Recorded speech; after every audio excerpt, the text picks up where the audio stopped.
Oh my god, I finally get to make a video where the background video is like Osu. And I love Osu, y'all.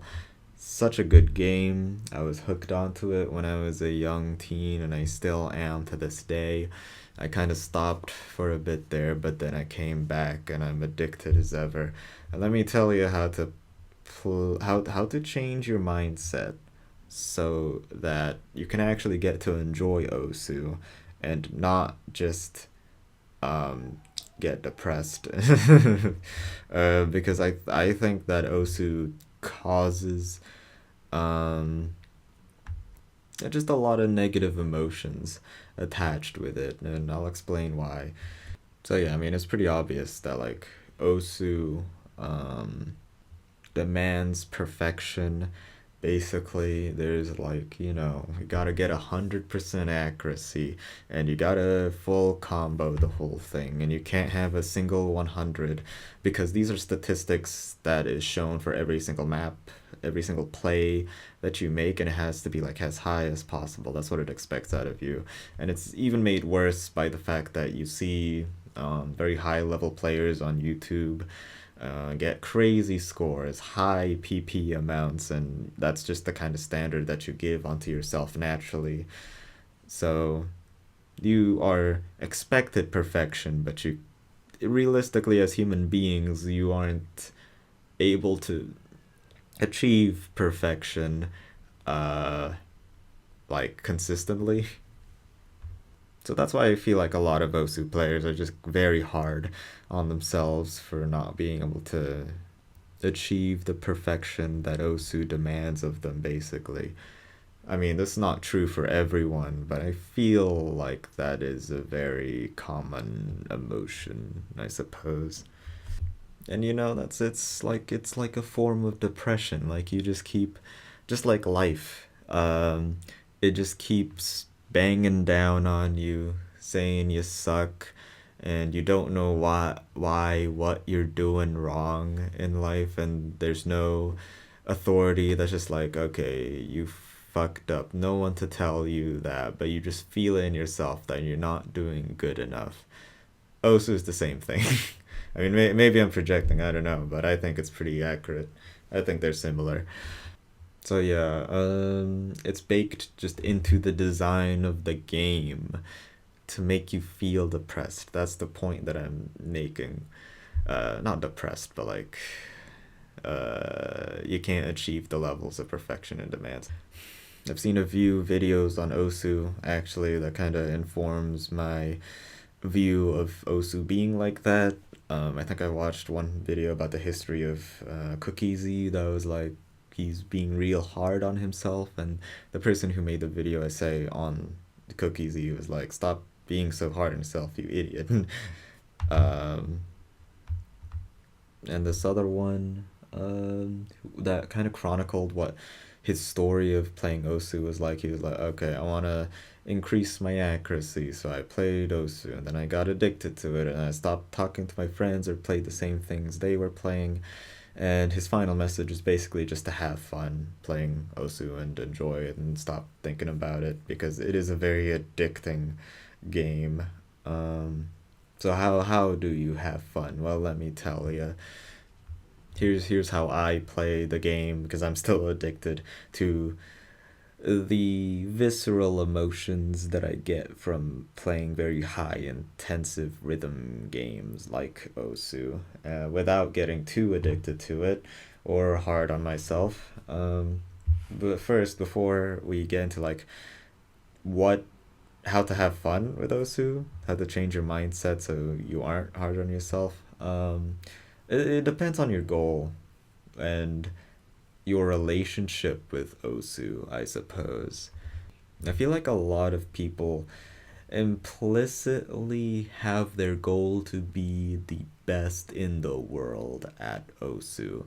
There is like, a whole ranking leaderboard thing where it compares your performance with other people who play Osu, and you want to get as high as possible. And whenever you play a map, improve slightly, the ranking gets higher, and that's what I think when it means, oh, you want to be the best in the world. Well, if you really do, then keep playing Osu the way that you are, because if you want to be the best in the world, then you do have to be hard on yourself if you want to improve.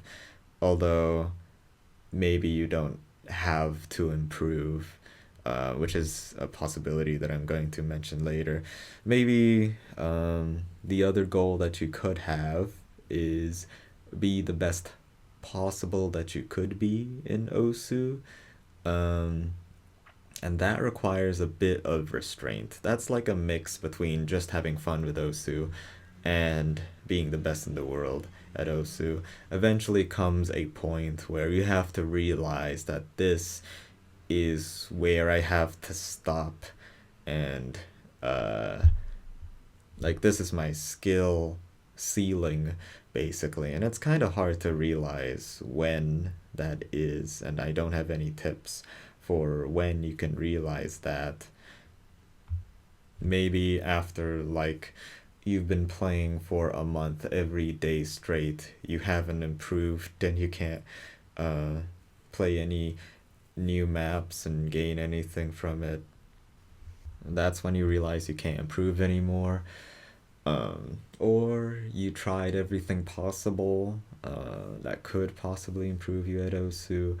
There is the one incredible Osu video, which I think is possibly one of the best Osu videos. Is I want to get the title right. Hold on. I think it's called Osu PhD, a comprehensive introduction to every skill by Honmi. It breaks down how you can play Osu, and dividing it up into every skill, and how certain maps can improve certain skills. It actually like turns it into like RPG stats, or something. And that's something very new that Osu players just haven't really thought up of until he made that video. Because back before that point, like everyone's advice was just play more. We don't really understand how improving at Osu works. Osu itself is just a skill, Osuing, until he really dived deep into breaking down every single aspect of it. So yeah, that video is great if you actually want to improve at Osu. But let's actually have fun with Osu, and I'll tell you the goal that I've mentioned, like whatever your goal is related to Osu, is just to have fun, and that is my goal. So I'll explain how I have fun with Osu. The very first step, and this is gonna be hard, is to log off your account and never play Osu when you are logged in, because that is related to your ranking and your PP. It records how well you're doing, your performance, and it is admittedly satisfying whenever you make a good play and oh my god, I got a high PP play. I'm gonna jump up the leaderboards. Hell yeah. But most of the time, you're not gonna do that. So, like, just admit, just like it's never gonna happen. And that's what I do. It's a radical thing. I understand. And I don't mean it in the cool way. I mean it in the insane way. I'm insane.